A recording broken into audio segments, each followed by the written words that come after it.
Hey guys, welcome to Poor Man Mods. Today I'm going to be installing something that's kind of common, but I'm going to be installing it for a totally uncommon reason.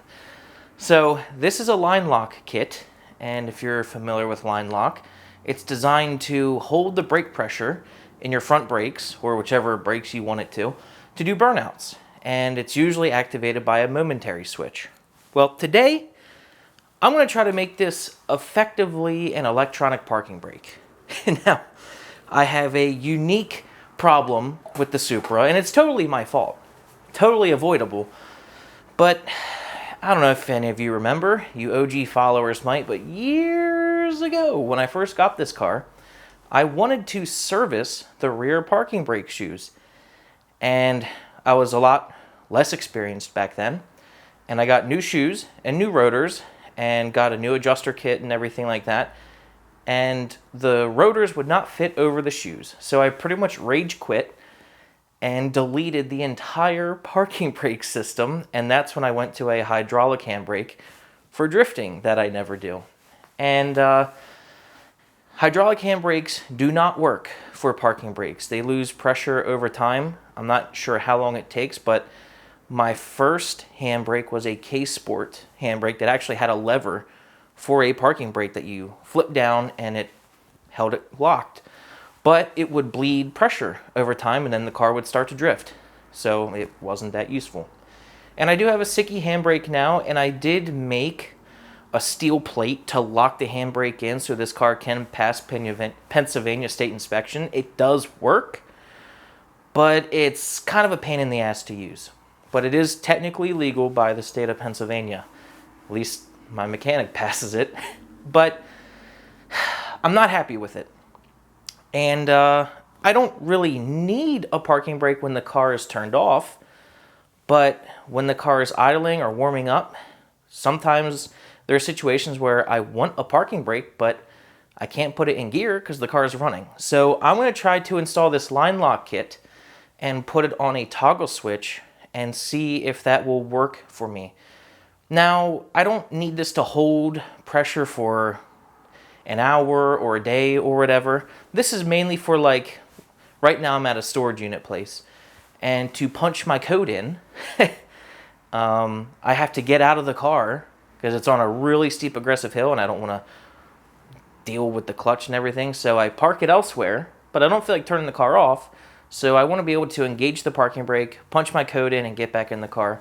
And same thing like if I'm at a drive-through or, you know, any situation where you might want to put the parking brake on but not turn the car off. Or like if I'm at the convenience store and I just want to run in real quick and let the car warm up while I go and get a drink or something, that's another situation.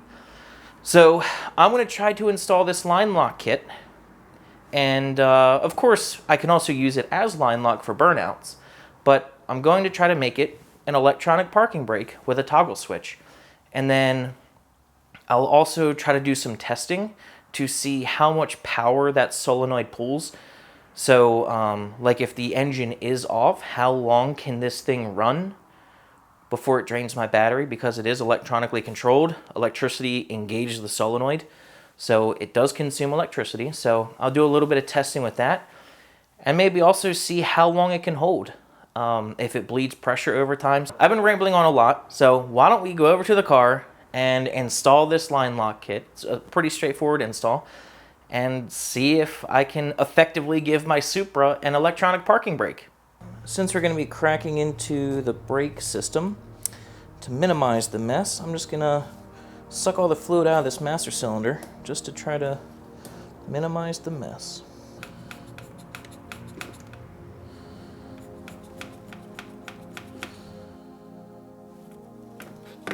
Years and years ago, I deleted the ABS in this car, and I have a T-fitting right here. It's very simple to delete this ABS.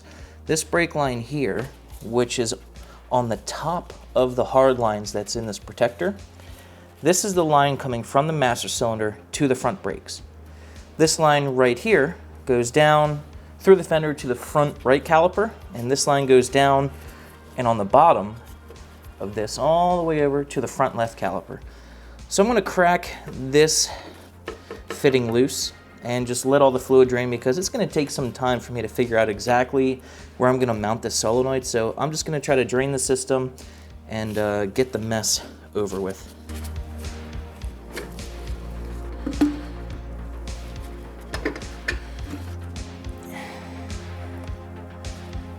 Must have done pretty good because it's not dripping too bad.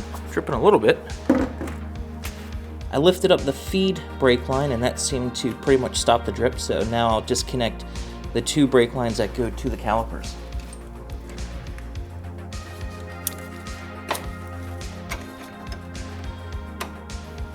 Here's the line lock solenoid I'm going to be using. It's pretty similar to other cylinders out there. This is just a Amazon one, but they're all probably the frickin' same, made in China. But there are 4 ports on here. The top one is the in, so coming from the master cylinder, and these 3 bottom ports are outs. These are all 1/8 inch by MPT threads. So the brake lines on the car, the fittings that I have, are standard 3/16 fittings because I deleted ABS and had to reflare the lines, so they're no longer metric. So what I needed to get for this are 1/8 inch MPT to 3/16 brake line adapters. So these will go in the 3 ports that I'm using, 1 in and 2 outs. And as you can see, there are 2 plugs that came with this. I'll be using one of these because I'm only going to have 2 brake lines on the out section.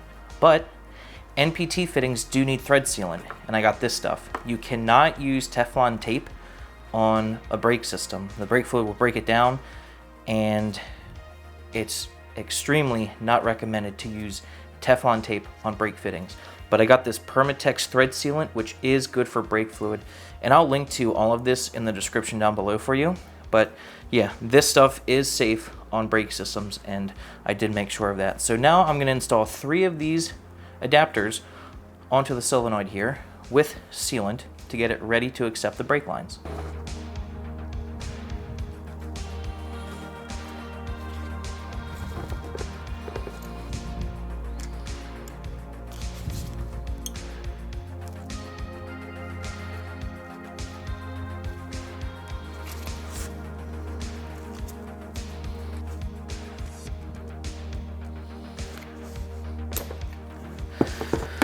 Okie dokie. Okay, got the 3 adapter fittings in there for my 3 brake lines, the 1 in and the 2 out, and then got the plug in this port since I won't be using it. And obviously, I'm only going to use that thread sealant on the MPT fittings.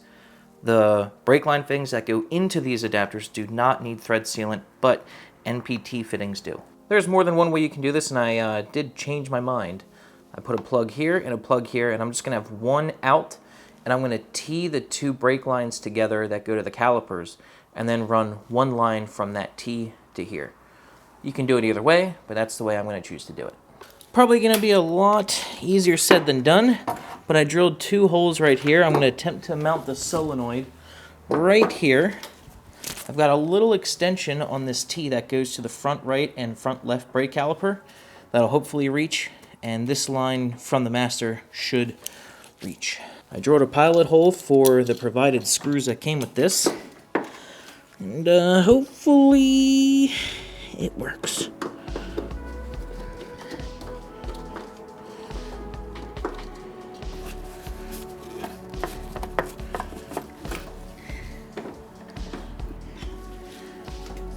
Sweet. Now for the real fun part, trying to get this brake line to reach. All right, got this lower one fitted. It's a good idea when doing something like this. Don't fully tighten all of these fittings. Leave them just a smidgens loose so you can manipulate them a little bit easier. Boy, I got it connected, but this top line was a struggle. It is the perfect length. If it was like a millimeter shorter, it would not have worked. That was a real struggle. I didn't get it on camera because all you would have seen was my shoulder, my freaking back, but man, that was a fight to get that started. Whew. All right, it's plumbed. Now that the solenoid is mounted, we have to wire it up. I will be adding a relay for this. I don't want all the power going through the switch. But I actually found these relays a couple years ago, and I really like them. They have an integrated fuse, which is really handy and makes wiring even simpler. So, got a fuse in this relay here. And I'm going to be using one of these race car toggle switch thingies. I think it suits the project quite well. So should be pretty straightforward. I'm not really going to show you how to do wiring because pretty much no matter how you wire it up on the internet, you're wrong. But I just want to show you that I will be using a relay and having a switch in the cabin, and I will be switching the ground trigger for the relay. And I do have a bus bar in the engine bay I can connect both powers to. So should be pretty simple. Connect both powers to the bus bar, then the load will go to the solenoid, and then the trigger will go to the switch, and then I just have to ground the solenoid. Pretty simple. Right now I'm attempting to run the trigger wire into the cabin. I was having a hard time getting it through the hole in the firewall here, but let me show you a little trick. So here's what I did to get this wire through the firewall. I was having trouble shoving the wire itself through the grommet inside this fender because it would just bundle up and there's a lot of stuff going through there. So I actually took a crimp and used a piece of welding wire to shove it through the grommet to get it through all the wires because welding wire is a lot stiffer. So then I used a butt connector and crimped the two together, and now I'll be able to pull the welding wire through and the wire should come with it.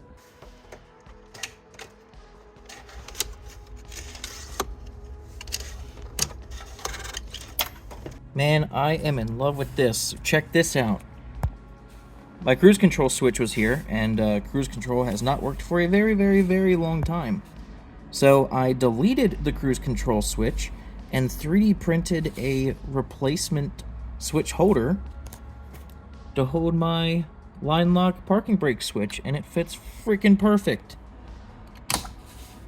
Got the switch installed inside the car. Ran my load wire right here to the solenoid and grounded it right here.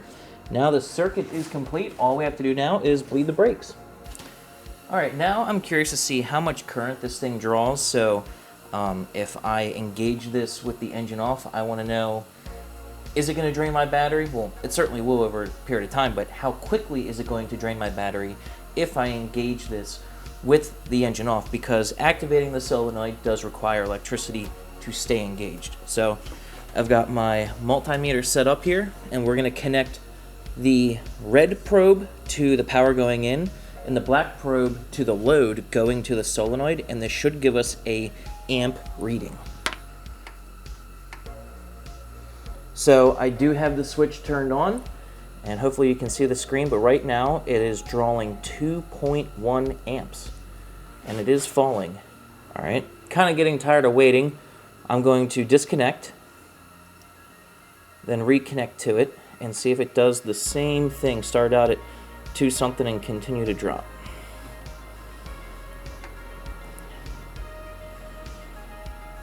And no.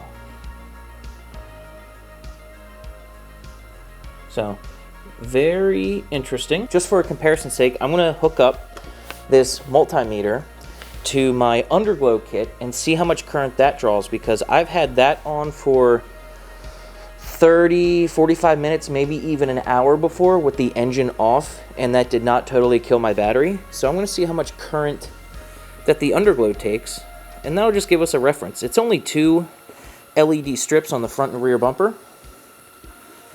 It's not a serious kit, but that will give us an idea. Okay, so the underglow is pulling 0.29 amps, and that solenoid was pulling 1.8 to 2 amps, so it's pulling 4 times as much current as this underglow. So according to that test, the line lock solenoid is pulling around 2 amps, and my underglow kit is only pulling about half an amp. As you did see, the numbers continued to drop. I'm not sure what that means. I'm not sure if that's the multimeter or if current actually drops over time. I'm not sure. But if that line lock solenoid is pulling about 4 times the current as my underglow kit, I would expect in about 15 or 20 minutes for that to kill my battery. And to me, that sounds like a test. So I do have the downpipe disconnected of this car. I'm currently working on the exhaust also. So I'm not gonna try to get the engine to run, but what I'll do, if my battery is not dead, I'll turn off my fuel pump here, see if the engine will crank, and then engage my parking brake and wait 15, 20 minutes and see if I can still crank the car or see if the battery is totally dead. So let's give that a shot.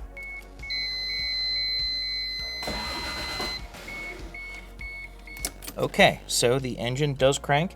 Sounded plenty powerful. I know what it sounds like when it's dying. So let's engage the line lock.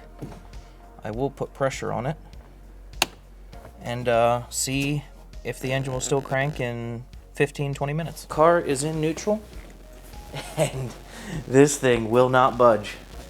Car is in neutral and this thing will not budge. Friggin' awesome. So we'll give it 15, 20 minutes and see if the battery's dead. All right, 15-minute update. See if it still has enough power to crank the engine. Yes, it does. See if the car is still unable to be moved.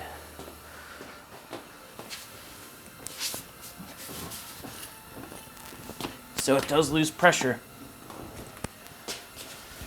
So the valve does lose pressure over time. How much time? Okay, so that was a interesting test. After 15 minutes, it did not drain the battery of power, but it did lose pressure. So now I want to see how long does it hold pressure for. I'll start the test again, and because the car isn't really drivable right now, I'll just do the push test again. I'll re-engage it and pretty much check it minute by minute, and I'll give you guys an update. 1 minute test. Nothing. Here goes the 3-minute test.